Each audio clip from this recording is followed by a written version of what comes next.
The protagonist slowly opens his eyes, where his iris is in purple color, and his pupils are ordinary. He finds himself in a world where everything is blank. He was wondering, where is he? He cannot hear any sounds from this place. His head is aching a lot, and he don't remember anything prior to his sleep.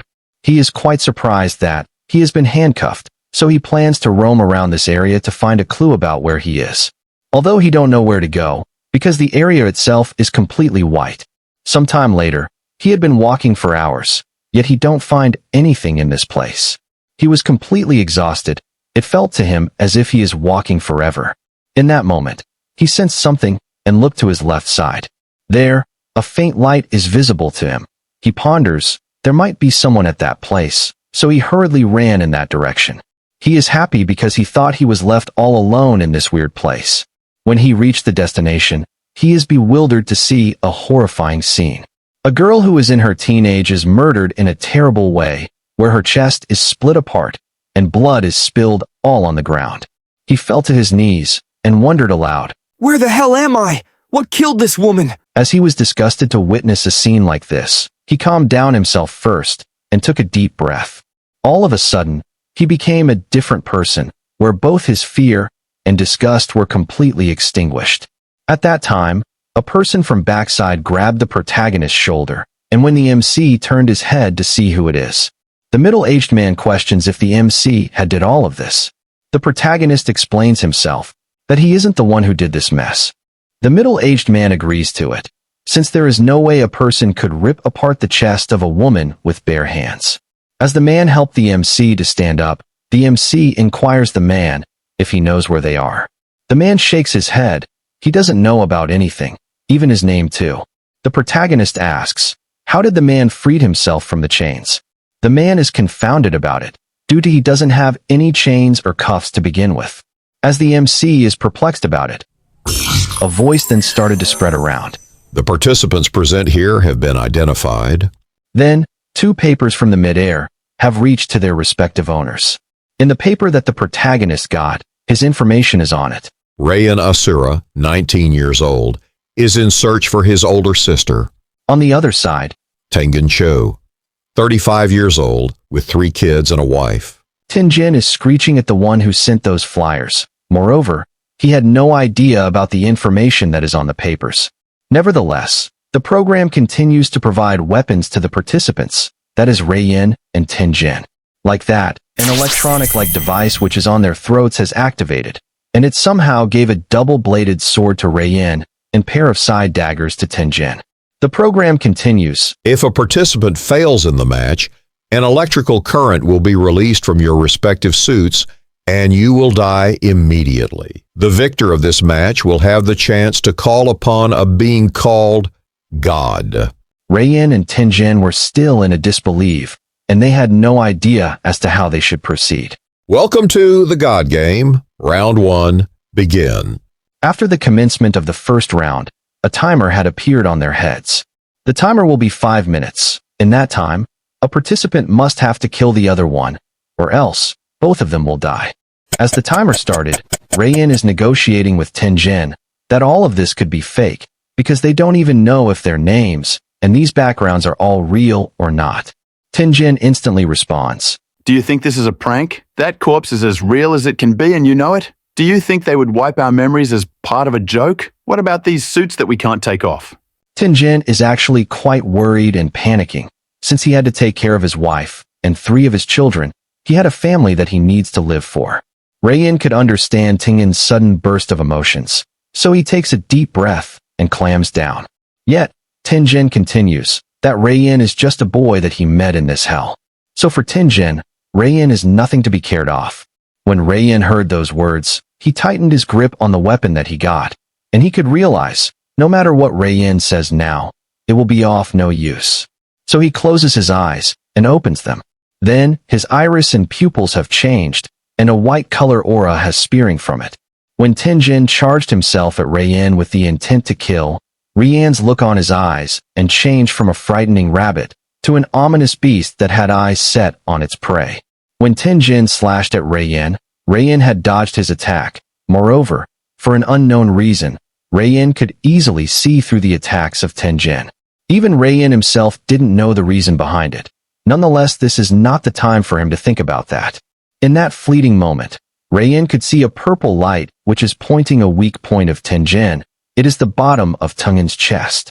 Yin could sense a desire which has deeply rooted in his heart, an urge to kill Tenjin and survive in this place. At this time, Tenjin stops moving and changes his fighting stance. But Yin believes that he shouldn't hurt anyone. Nonetheless, without missing this chance, Tenjin stabbed through Yin's leg. As Yin could feel an unimaginable pain, he comprehends Tenjin isn't hesitating to kill him. Then once again, Tenjin is striking Yin when Yin is looking somewhere. But this time, Yin ducks the strike, and he slashes off Tengin's belly with his sword.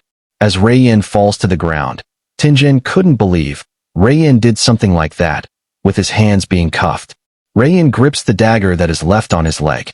As he pulled it off from his leg, he felt an immense pain, where tears starts to flow down from his eyes.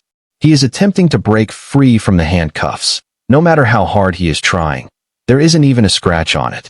Yin's desire to live has growing more and more. In that moment, the other dagger which is with Tenjin has shot through Yin's chest. Likewise, Yin falls down, and Tenjin takes hold of Yin's weapon, and he speaks. I guess I'm lucky today, because the cuffs are a handicap to me. Now I can survive in this damn hell. Yin's body trembled in fear. Even he was surprised by the hesitation he had just shown. Once again, he noticed a faint light, pointing directly to the left side of Tengin's neck. We're complete strangers in this damn hell. So if it's between me and him, wouldn't I choose myself? The once white aura around his eyes had shifted, now glowing a deep, violent purple.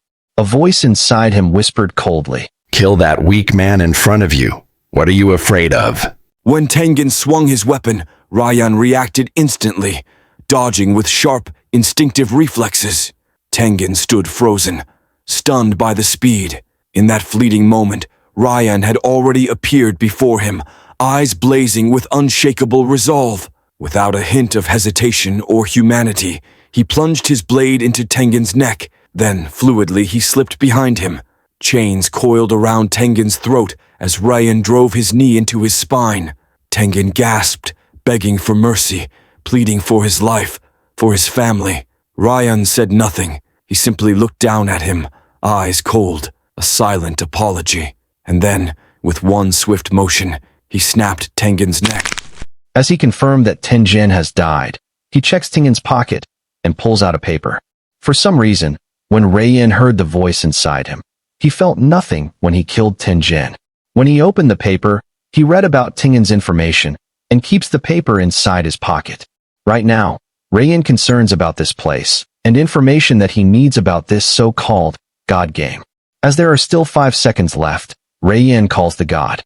Then, while light has radiated from the top, and a voice can be heard. Participant 305,081 is the victor. Ryan Asura. I am the being called the God. Yin is flabbergasted at the gleaming of the white light. Without his knowledge, Yin unknowingly fell to his knees, and finally understands how the so-called being, God, looked like. His appearance is like a unique combo, like a robot made up of a stone. He inquires how Yin feels right now, after his first completion in this game. Yin didn't know what to answer, and stood in a state of awe. The God once more questions, how did Yin felt after playing the first round? Yin remembers all the horrific incidents that he went through in a single round, yet something snapped inside him. As he trembles in excitement, he answers with a dark, terrifying aura. "It felt good. I feel alive." Even the God, a deity like him, is surprised of Yin's answer, because Yin told something he didn't expect it himself. Yin now asks about this place, and the God replies, it is a realm that he specifically created for this game, where 2 million souls have been imported to this round. Yin imagines, if 2 million people's souls have really imported to this round, then it means they have to go through the same test, so there'll be only 1 million souls left. Yin probes the God. Why doesn't he remember anything? And why is he here in the first place? The God appreciates Yin. This is the right question that Yin should be asking right now. By showing in yellow energy in his hand, he explains, 2 million souls were imported to this game, where there will be a wish granted to the final winner in this god game. Rayan interrupts when the god is still speaking. Then for some reason, he couldn't utter a word. It's just the words won't come out of his mouth, as he glared at the god. With fear, the god states, "No," to interrupt him, and he slides his hand down. Then Rayan instantly is being pressured by an unseen force, that he couldn't even move an inch. The god continues, My power is unlimited.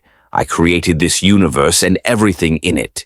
I will grant one wish to the victor of the god game. The rest of the 2 million that I have brought here will all be perished one by one. Besides, this is the man who killed the lady by ripping off her chest, that Rayan discovered when he is walking around earlier before meeting Tenjin. Rayan raises his voice. Why is the god doing something like this? And he replies, That real purpose of the god game is for the entertainment for me and the others. As Rayan wants to know who the others are, the god instructs, Rayan will know more about this game as he progresses further into it. You can discover about the game, about me, and about yourself. But for now, you must survive. With those words, the god welcomes Rayan to the god game, and he leaves the place. The handcuffs on Rayan are starting to shatter, and he wants to ask more questions, but he is transported to different place. In here, there are more participants, unlike before. All the participants are looking at Rayan. I guess they understood that the protagonist of this story has arrived. Surprisingly, there is even a kid here. Rayan is wondering if the people that present here have killed someone to enter here. In addition to all of his wounds, the chains, the double-bladed sword, were all disappeared. He believes those were exclusive to the first round. More than that, Rayan comprehends, in a game of survival like this, everyone tends to pick out on the weaklings. So he makes himself look stronger by raising his chest high, so that others would be afraid to target him. He imagines, if it is Tenjin that survived the first round, everyone here can already view Tenjin as someone strong based on his appearance. But only Rayan knows that he defeated a person like Tenjin. In front of Rayan, there is a robot at the front desk. The robot welcomes Rayan. Welcome, participant 305,081. Are you ready for the second round? Rayan flinched. How did a doll like that just spoke? The robot introduces himself. I am Mr. Yura. I am the facilitator for the next round. Now that Rayan knows that a doll could speak, he slams the desk and questions about this place. Then a guy from backside answers that the robot wouldn't reply to his questions, since all of them have already questioned all the questions that Rayan is thinking of. Now, the blonde-haired is asking about Rayan's story. Rayan could grasp the blonde-haired is targeting him. So he answers without showing any fear that he don't know about his story, but if the blonde guy remembers about his past life, he could notify Rayan. The blondie expresses he was just curious if Rayan was an anomaly. The blondie now introduces himself by extending his hand. I'm Euron, by the way. Hopefully we can get through this together, okay? When Euron spoke those words, a strange energy has emitted from his mouth. Rayan is pondering about that yellow energy. All of a sudden, he felt a sensation that his heart is going to explode. He felt unease, thinking that his heart got stabbed by something. Yet, there are no wounds. Euron inquires if Rayan is alright, and seeks to know Rayan's name. After witnessing God's power, Rayan can conclude there are magic powers like this have to exist. What shocks him more is that it has only been a single round since the commencement of this game. So how did Euron had already figured a power like this? This game depends on the law of the jungle, where only the strong survives. It was at this moment, a person comes forward to stop the teasing. Euron excuses, he didn't even touch Rayan. So how can he harm Rayan? The masked guy is irritated about the excuses that Euron is making, so he extends his hand, and then, a red-colored energy is starting to radiate from his hand. Soon, it becomes a sword, and he states, Pricks like you angers me off. Rayan is astonished to see a weapon being summoned so easily on just a command. The green-haired girl is believing a fight is going to happen, but Euron backs off by explaining, he isn't looking for any trouble, he is just curious to check Rayan's ability for taking him as his partner in the next round. The masked guy advises, Ask one of your lackeys, because Rayan will become my partner. Rayan himself is surprised. He haven't displayed any of his skills worthy to be of the second round, yet the masked guy is picking him as his teammate. If anything, The masked guy should take Euron as his teammate, since he is wielding a magic power. Rayan introduces himself. I am Rayan Asura. The masked dude shake hands with Rayan. I am Takeda Shingen. Without any further ado, let's go to the next round. Rayan notifies Shinjin they can inquire more about the second round from the doll. Mr. Yura knows Rayan that he should call him Yura and not by a doll. Yura briefs in. The instructions for the second round will be provided when they leave the room. No further information will be provided. And this room only exists so they can find a partner to proceed to the next round. Shinjin tells Rayan they shouldn't waste any more time here and should quickly head to the next round. As Rayan and Shinjin are heading inside a room filled with darkness, when Shinjin entered through it, a pavement has appeared beneath his feet. Euron from backside wishes Rayan. Rayan, I will be seeing you in the next round, so stay safe. Rayan, without responding to his words, moves forward with Shinjin.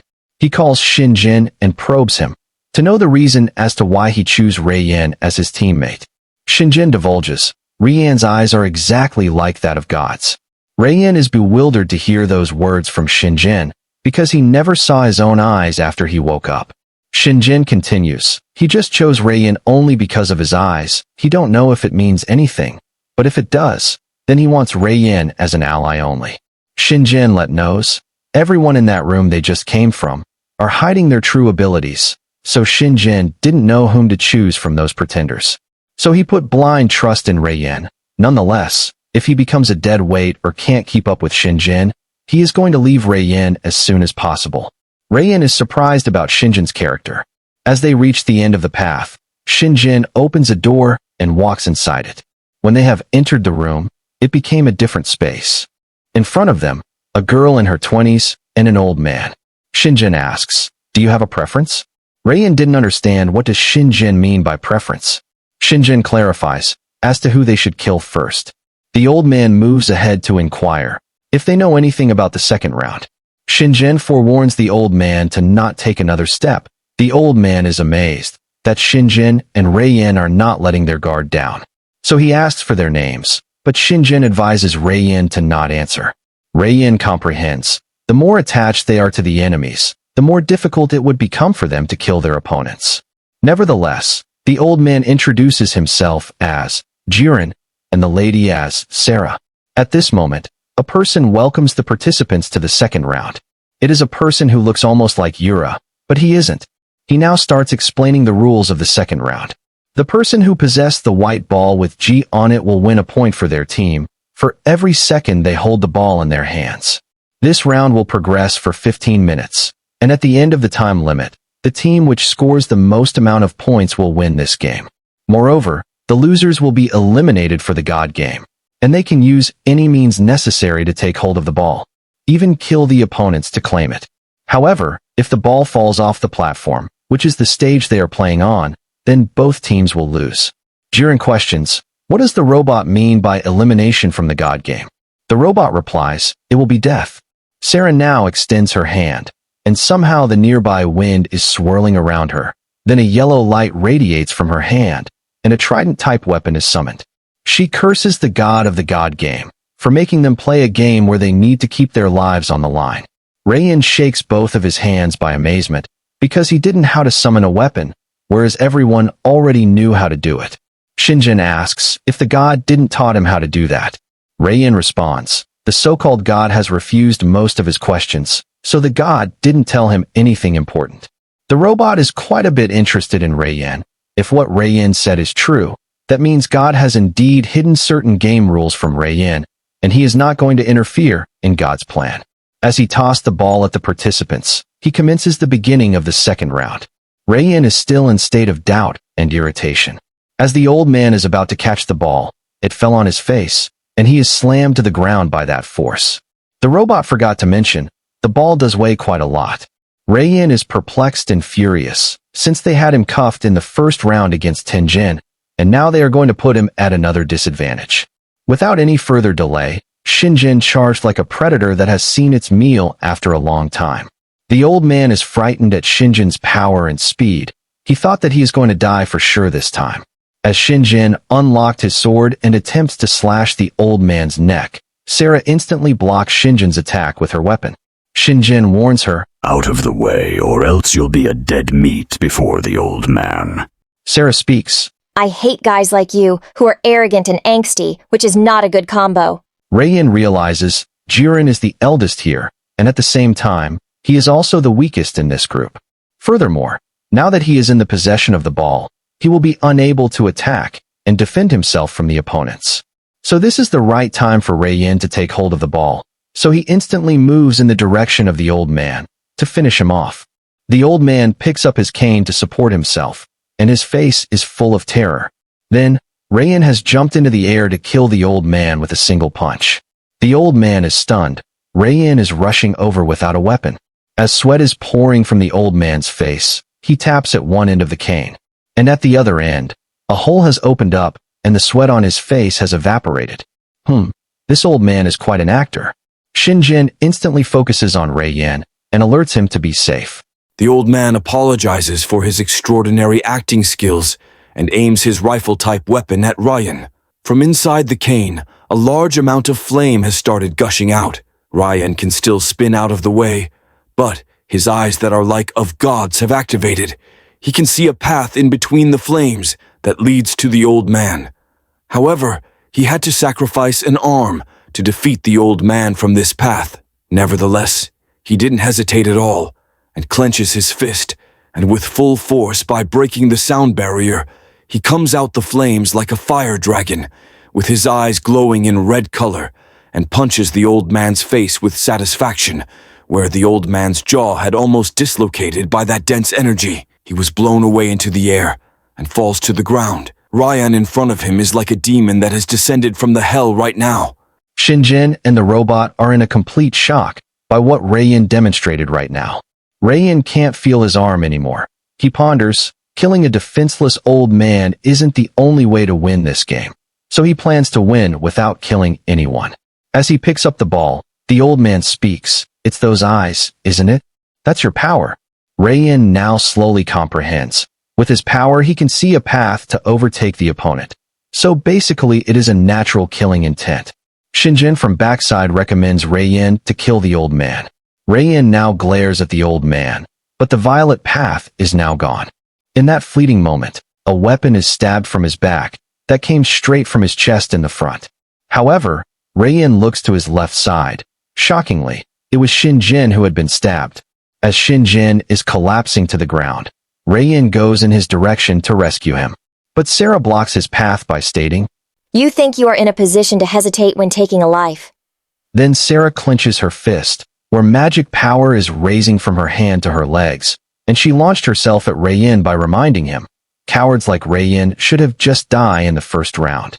When Sarah reached near Rayin and attacked him, he dodged in a finger's breadth. Then he jumped into the air so that he can get away from her. Nevertheless, Jiren grabs Ryan's legs to stop him from moving. At that moment, Sarah, by using her knee, strikes Ryan's face so hard, blood is coming out from his mouth, and his head went back to 90 degrees. Without giving him any time to recover, she went for another attack. Then she smacked Ryan's head once more. This time, he somersaulted in the midair and falls to the ground. He is buying some time, so that when the time limit is completed, they can be considered as winners for holding the ball for a longer time. Yet, Sarah had reached Rayin in an eye's blink, where Rayin is dumbfounded at her rapid speed. There can only one reason. He ponders it should be Sarah's power for that speed of hers. Now, she inflicted her magic power by keeping her hand close to Rayin. Where he was blown away by that momentum, a fountain of his blood erupted from his mouth. By that continuous barrage of attacks from Sarah, even the robot is fascinated about her. He concludes, Sarah might be an early bloomer, who had the potential to be a good candidate. Anguish filled him as he whispered, What could I have possibly done for me to experience this hell? From the beginning, he is searching for a sister he don't remember, wielding a name he don't recognize, fighting people he never saw, for an unknown prize that he had no interest. Even Shinjin is fallen to the ground after that brutal attack, and Rayin is in a state of despair. He is considering if the prize would be worth his suffering. Nonetheless, Rayin still stood up to fight against them to find his sister and win this game. The old man suggests Rayin to give upon the ball, and enjoy his last moments without any pain and suffering. Yet, determination can be seen through Rian's eyes. And from their backside, Shingen is slowly getting up, as he was reminding himself of how he was defeated and fell into unconscious this whole time. His blood is raging from that inferiority. He is pulling out the trident from his chest. As he pulled it out, the air around him is starting to vibrate, and his anger is off the charts. His eyes are radiating with yellow aura, where his heart is filled with vengeance, and his mind is determined to crush the enemies in front of him. Sarah is approaching Rayen by consoling him. His misery will end once he handovers the ball. Rayen believes he needs to find a reason to live, or else he will be dead for sure. So he smirks at the both of them, and jumps off from the platform itself, by expressing that his pain will indeed end once he ends this match. As he had planned, Sarah instantly grabbed Rian's leg, so that he wouldn't fall from the platform. Even Rayen himself is not sure if this would work, but it did. Moreover, his eyes are glowing in purple at that moment, as if he had seen something. Jiren is supporting Sarah to pull Rayen back to the stage. As they are back to the platform, the both of them are completely exhausted. Sarah now scolds Rayen that if he wants to die so badly, he could just die alone. It was at this moment, a sound of someone getting stabbed can be heard from the backside. As Sarah turned her head to the backside with fear, Jiren is apologizing that he let his guard down. The blood is gushing out from Jiren's body by that ruthless strike from Shingen. Sarah couldn't even utter a single word from the scene that she is witnessing, and as Shingen pulled out his sword from Jiren, he speaks. This is just the beginning, and your death will be even more cruel. Even if you beg me for mercy, I would make you realize how hell feels like. Before Shingen could even finish his words, Sarah rushed towards Shingen with rage, and she instantly knocked the sword aside. Now she climbs upon Shingen and is beating him until rage can be cooled down. Even though she was with the old man for a few moments, she considered him as her partner, and a person she should protect. Rayen had foreseen this circumstance. That is why he jumped off from the platform, so that Jiren and Sarah will focus on Rayen, and Shingen can regain his strength to fight against them. But the old man is still alive, and Rayen needs to finish him off, yet he was still hesitating to kill the old man. The old man now reveals he is scared of death. That is his reason to live. He had 3 children, who are on their way to find the old man, and a wife who died a long time ago. Slowly Shingen regains himself against Sarah. Like that, the old man has died by losing too much blood. The robot indicates there are only 3 minutes left. Therefore, now that Rayen had the possession of the ball for this long, his team is the winner, and Sarah could do nothing about it. Shingen speaks, the match is over, and this is clearly their victory. Sarah raises her voice, by implying if Shingen is suggesting her to kill herself. Shingen informs, it will be more painless, compared to how God eliminates her. Even after those tough words, and that harshly truth, she doesn't lose her will, and holds her weapon more tightly. She notifies, there are still 3 minutes, so even she lost the points, she can win this match by killing both Rayen and Shingen.